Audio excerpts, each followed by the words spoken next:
Hi friends, ఈ వీడియోలో అమెరికాలో వ్యర్థ పదార్థాలను ఎలా సేకరిస్తారు, వాటిని ఏమి చేస్తారు అనే విషయాన్ని తెలియజేస్తాను. అమెరికాలో ప్రతి ఇంటికి 2 చెత్త డబ్బాలు ఉంటాయి. ఒకటి పొడి చెత్త, రెండవది తడి చెత్త వేయడానికి.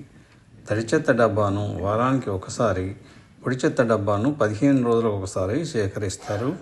ఈ పని తప్పనిసరిగా జరిగి తీరుతుంది. ఇందులో 4 రకాల సేవలు ఉంటాయి. ఒకటి కచరా సేకరణ, రెండవది రీసైక్లింగు, మూడవది కంపోస్టింగు, నాలుగవది ల్యాండ్ ఫిల్ నిర్వహణ. ఇది ప్రైవేట్గా నిర్వహించబడే అత్యంత పెద్ద ఇంటిగ్రేటెడ్ సాలిడ్ వేస్ట్ మేనేజ్మెంట్ సిస్టమ్లలో ఒకటి. ఇది పర్యావరణ పరిరక్షణకు అధిక ప్రాధాన్యతను ఇస్తుంది.